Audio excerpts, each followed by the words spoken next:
Hello, everyone. Welcome to the Your Mark on the World show. Today, we're producing the show for Good Crowd Info, and I'm excited to have with us a remarkable guest, a new friend, Seymor Segnit, who is a podcaster and also an inventor, entrepreneur who's passionate about crowdfunding. Seymour, welcome to the show. Thank you so much, Devin. It's a pleasure to be here. Pleasure. The pleasure is all ours. Tell us a little bit about your new Kickass Crowdfunding Show.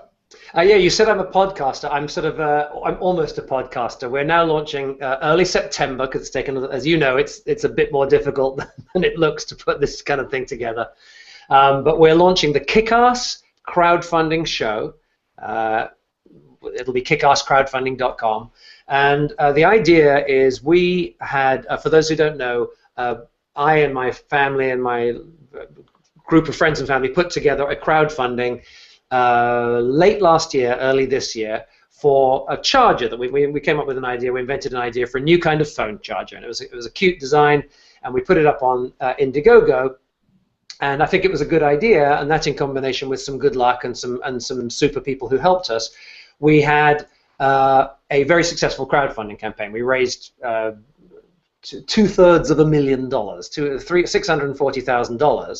$640,000, which is actually a surprisingly small amount of money with which to start a hardware company, because there are insane costs involved, which we can talk about if you're interested. But it's a phenomenally successful crowdfunding campaign, and we feel sort of unbelievably blessed that the crowdfunding itself and that the crowd gave us this life-changing experience. And so as we look forward for that business, we're like, we want to develop our relationship with the crowd, and we want to kind of give back to the crowd.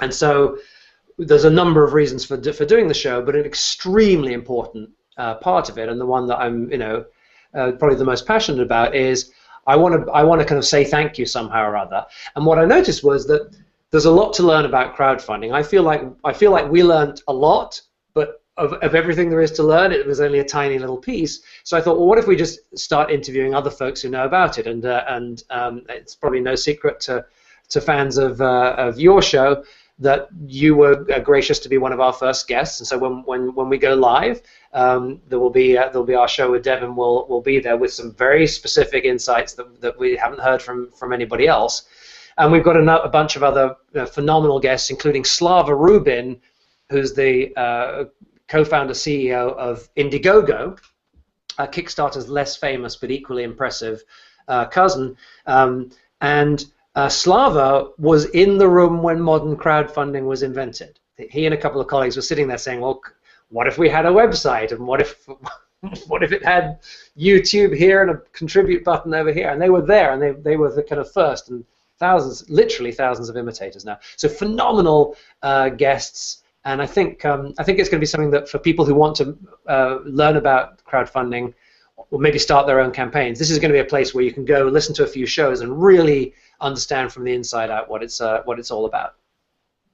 Well, I'm excited to start listening to your show. I will certainly be a subscriber, and I was honored to be a guest.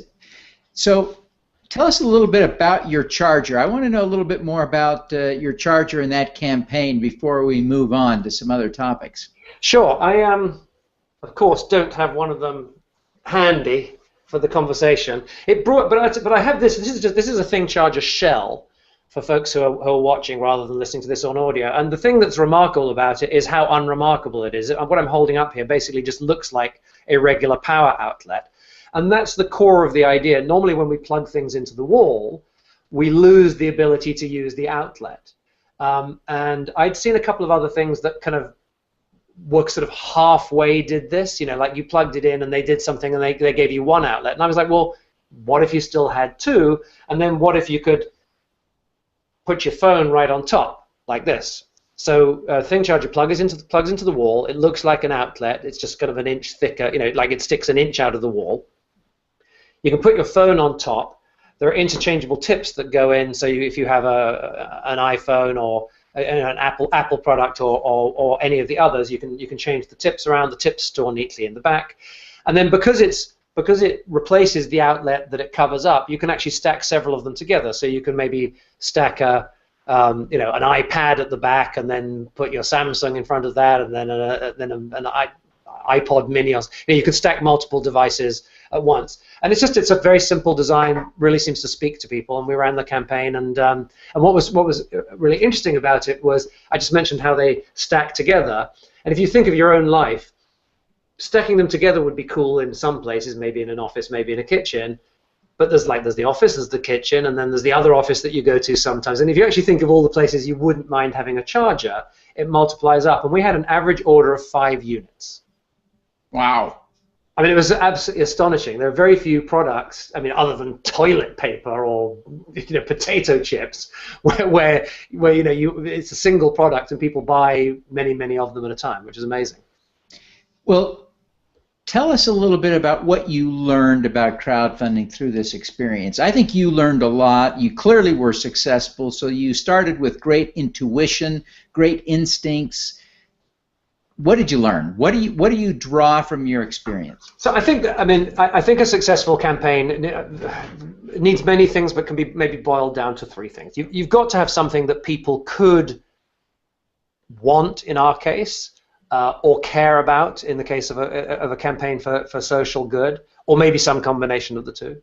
But it's got to be something for which there's the potential for passion. If it's kind of like, hey, give money so that I can live in luxury in a new wing on my house, and I'll send you an email saying thank you if you contribute, that's going to be a tough sell. You'd better have an amazing, funny, viral video to raise money with that one.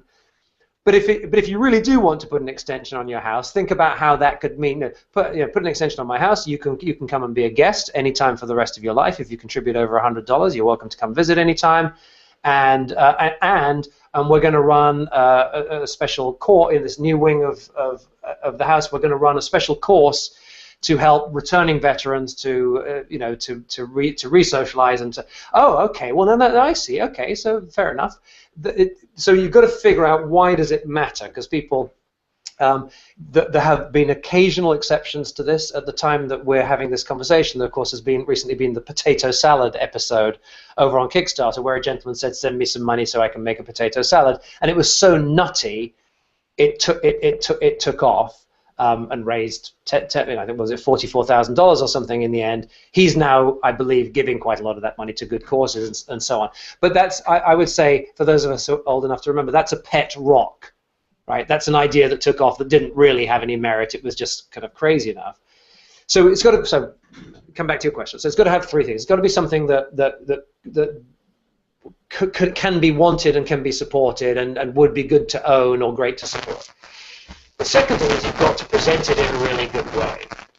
You've got to go to the heart of what it is and make sure that you show it. We're getting some feedback off your microphone, I'm afraid.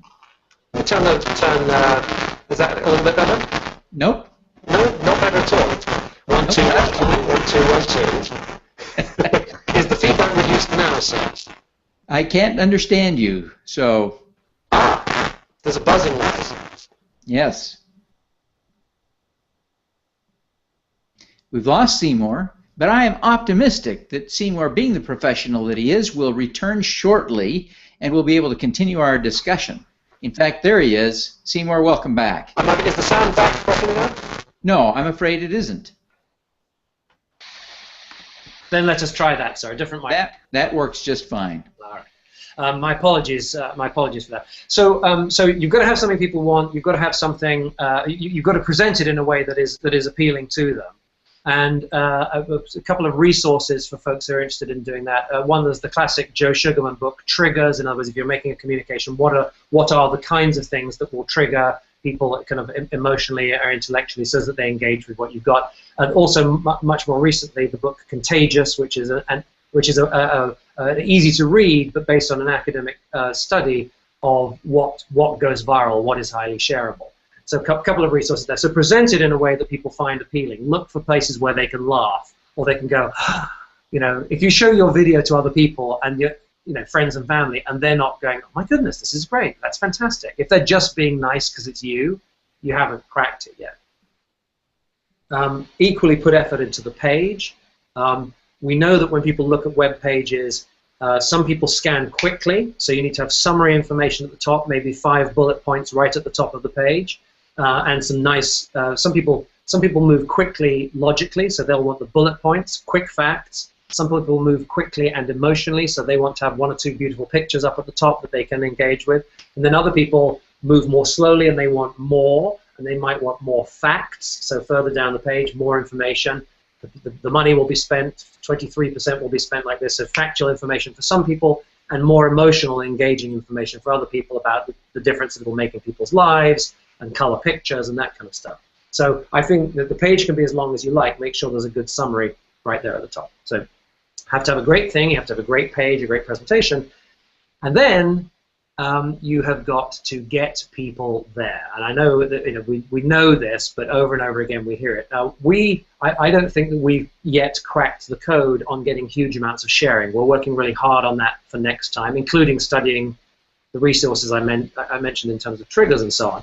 But we want to get as many people to share as possible. So you want to look at what are their motivations for sharing. Well, if it's funny and cool, they're likely to share. And if it makes a difference, they're likely to share. I think it's okay to weave in some incentives to share, which could just be, if 10 people contribute to the campaign, then we'll send you a kind of a gold badge or something, or we'll put you on our website as one of our gold leaders or something. I mean, I'm not an incentives expert, but I think people are motivated just by status. So we want to encourage sharing in any way that is effective and ethical. And we want to get as many people there as well. And we drove a great deal of traffic with Facebook. I mean, it's kind of a blunt, in some ways it's a blunt instrument. But these days, Facebook can be targeted in a very fine way. If you choose your categories and your timing correctly, the bids can be effective. And I know of many campaigns that this has been the work engine of their publicity. Yeah, sure. Someone in the media like you graciously smiles upon a campaign. Oh my goodness, that's amazing. The day we were mentioned on some of the bigger blogs, it was like the heavens opened and money came falling down. But you don't know that you're going to get that, and so I think there needs to be absolutely you're calling everyone, you're asking, you're encouraging. But I think it's good to have this sort of continuous. There's just traffic being driven the whole time, and we were feeding back some of the money that came into that as a resource. I mean, we selected. It varies from platform to platform, but on Indiegogo, if you allow PayPal as one of your payment methods, the funds become available quite quickly, and so we took a measured portion of that and fed it back into advertising. What was the measured portion? I hate to put such a pointed question to you, sure. But it's so relevant to our audience. How much did you reinvest? We reinvested around about, I don't have the exact percentage, it was around about 12%, I think. When we look at the total value of the campaign, the total value of the advertising, now people might look at that and say, oh my goodness, you wasted this amount of money on advertising. Well, no, we invested this amount, and that's why the campaign was at that size. And if we hadn't, it would have been a fraction of the size. Sure.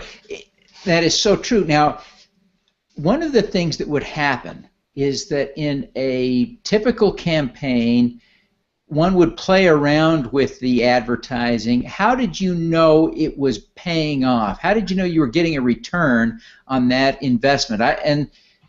I want you to walk us through literally the math you were doing, the analysis you were doing to think about that, because it's really tricky, because you could get carried away thinking, well, we're going to raise $500,000, so I'll commit 50 grand to this. No, I think you have to. I mean, you're in trouble. I mean, the truth is, I had someone many orders of magnitude smarter and more experienced than me helping. His name's Chris Olenek. His organization is called Agency 2.0, and we love them. We think they're fantastic. We use them for our next campaign. But not every, I mean, they can only work with a certain number of clients. That option wouldn't be suitable for everyone and might not be available to everyone. But I think that, to go back to the core of your question, I would make sure that you're working on first of all, running advertising isn't for everybody, and if you're great with spreadsheets and statistics and analysis and that kind of thing, knock yourself out, go crazy. If not, at very least, find someone smart who who is, who gets a kick out of looking at a spreadsheet full of numbers and figuring out what's going on. Because the truth is, you shouldn't be running an ad. You should be running a whole bunch of different ads in different sizes to different audiences. And if you multiply it up, before you know it, you're running many dozens of different ads. They will work differently at different times of day. There can be many variables in there, but to boil it down, I would say, put at least 10 ads together and have them available in a bunch of different sizes. So someone's going to sit down with Photoshop and make a bunch of ads. There's nothing for it. Plus, you want to have some written text ads as well. And you've got to measure the results. Now, today, which was not true when we ran our campaign, and I can't speak for the other platforms, just because I have domain knowledge about Indiegogo, but Indiegogo now allows Facebook tracking code to run within the campaign, so you can actually see which ads are being affected. You can find out this ad is producing results, this one isn't producing results. And if you combine that with Facebook's own analysis, you can start to refine it. And the basic rule, and this isn't particular to crowdfunding, it's just particular to advertising, is you want to be constantly, you run 10 ads, and I know from talking to Chris when he does this, he's like he's so good that within an hour or two he can start culling the underperformers. I mean, you might want to run it a bit longer, but run 10 ads, pull out the 5 that aren't working so well, stick with the remaining 5, throw a couple of new ones in, and just constantly be.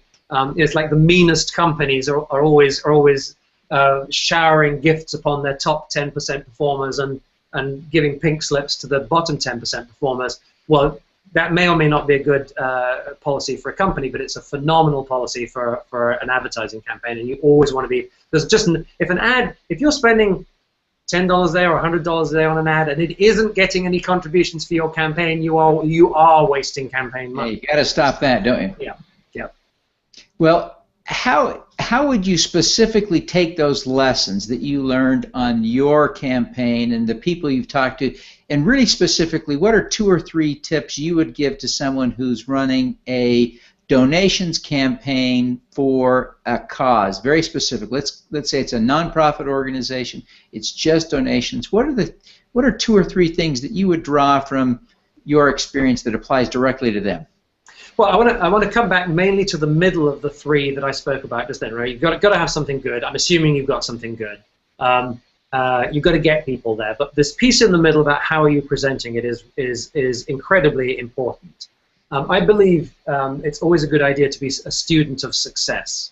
So if you go onto the top 5 platforms, Kickstarter and Indiegogo, obviously the top 2. Rocket Hub is doing a great job these days. If you're in the sports arena, Bill Kerrig has his phenomenal platform as well.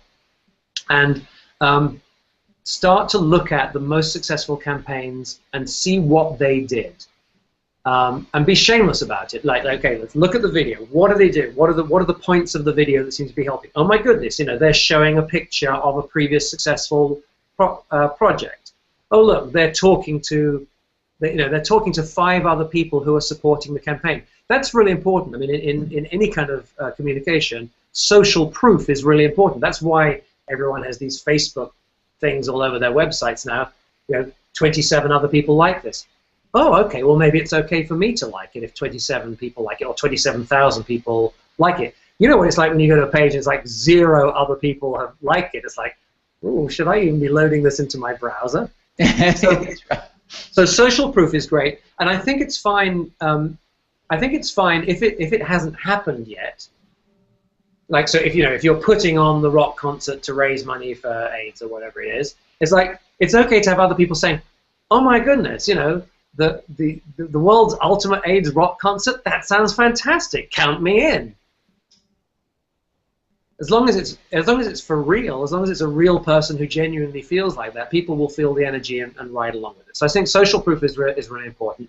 I think have fun with putting the communication together, because if it's like I was talking to Brian Meese, who's the founder of Rocket Hub, yesterday. We recorded a great show with him for Kickass Crowdfunding.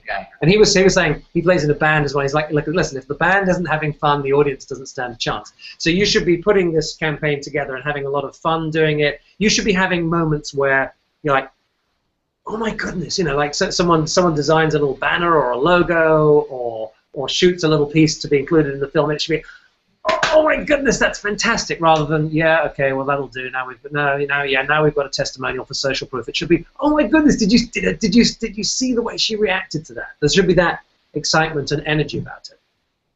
That's fantastic. Great insights. Well, I wish we could chat all day, Seymour, but those are great insights. I appreciate you taking the time to share with us today. It's been fun to talk to you, and I certainly wish you all the best in your new efforts, and especially on your new Kickass Crowdfunding Show. Thank you so much, Devin. All right. Thank you for joining me. Let's do some good. All right, you got it.